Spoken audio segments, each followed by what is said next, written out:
Hi, welcome to this episode of Antique Radio Archaeology.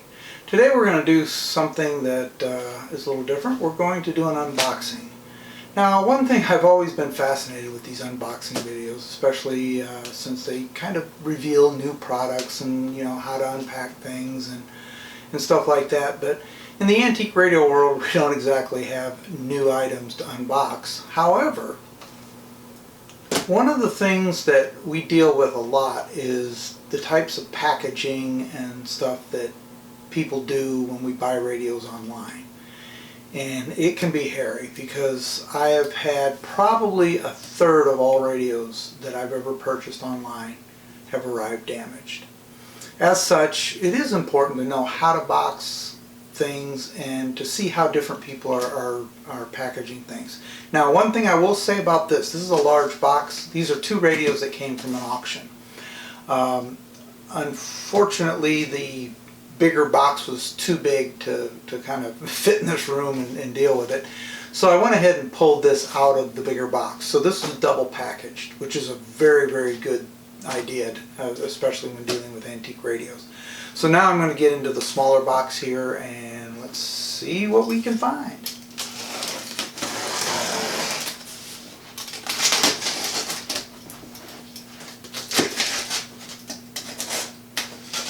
Alright, so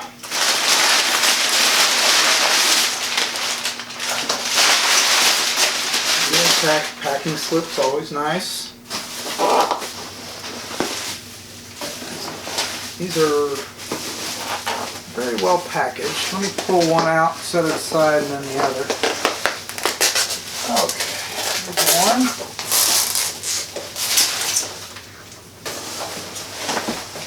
Here's the other. Let's start with this one. Exciting. I have been wanting these two radios for quite some time, and to get them at auction I was really pleased. One of them I paid a little bit more than I really wanted to, but it's just such a hard one to come by. I just had to go for it. The other one I got at a pretty reasonable price, which I expected. But it was one that I haven't had yet. I've been wanting to get one. Alright, it seems there's at least 2 inches of packing here.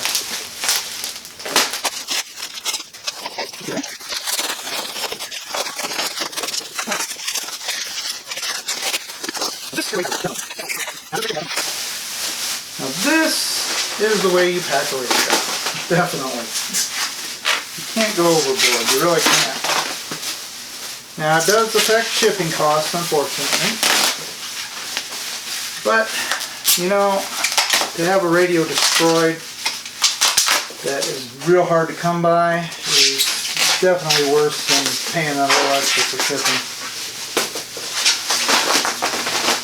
Alright, oh my goodness, I'm so excited.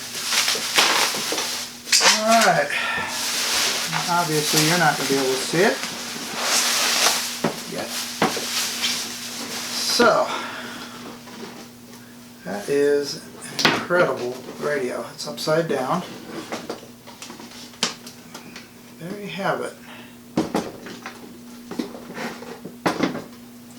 It's a Chelsea model number 102 regenerative receiver.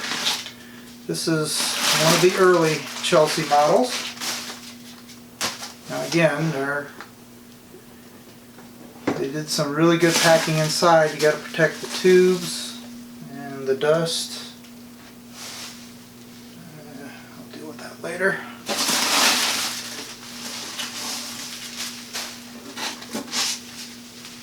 Alright.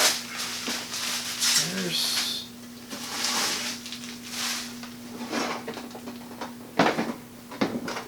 more dust. Well, this thing's in really decent shape. It has that infamous Chelsea burial coupler I've always wanted to have.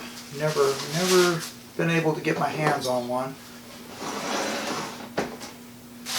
Of course, we got our tubes. I don't know what condition the tubes are in. They'll have to be tested.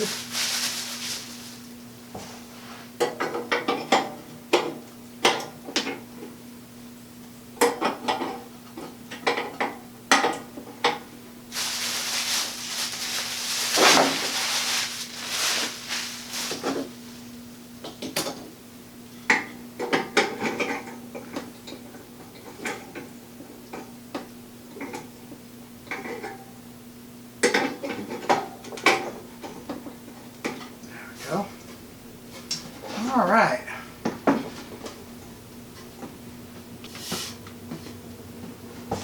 And always check them out, make sure everything's in good shape. Verniers are adjusting fine. A little bit of dirt in there, but this thing is really, really clean.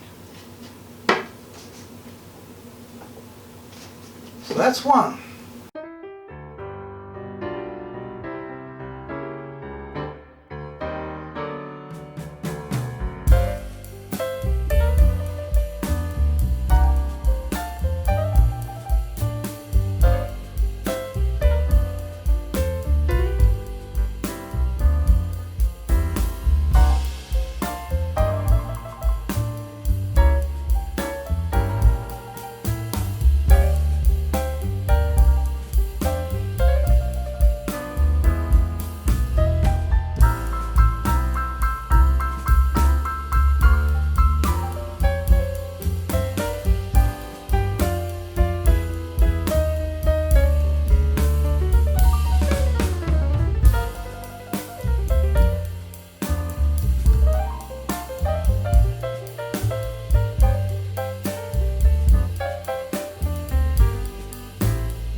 Now, let's take a look at the other one.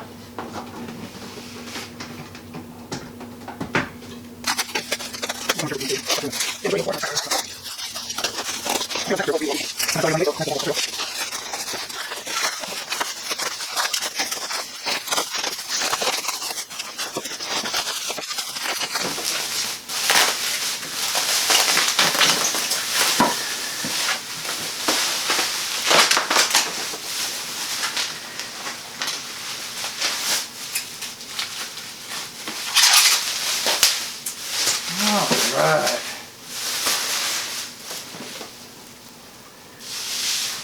There you have it. Second radio. This is a Chelsea model 107 regenerative receiver. Huh. Interesting. It has a plate on there.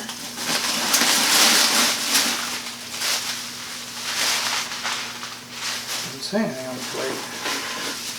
And this one too is well packed inside. Got all the tubes. So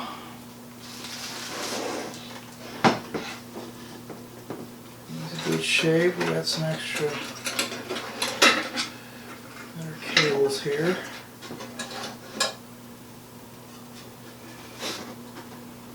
Nothing looks damaged. This Potentiometer over here is going to need replaced.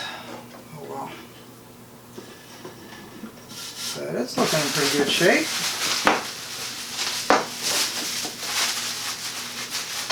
This is a 4-tube model.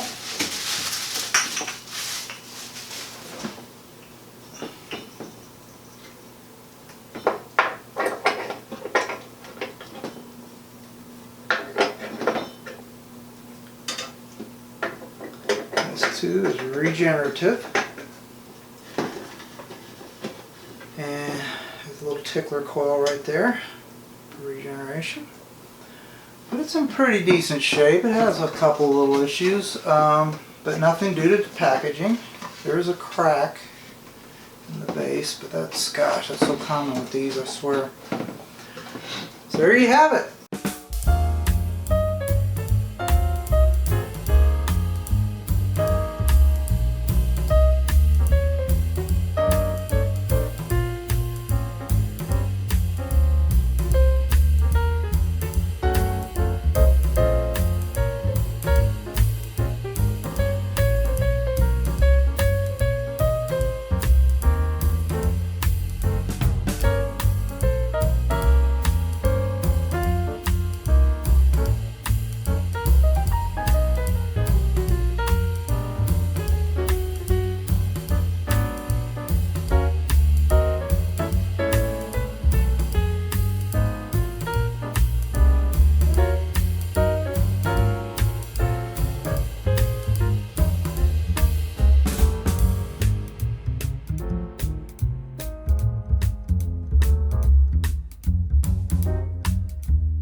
Chelsea Model 107,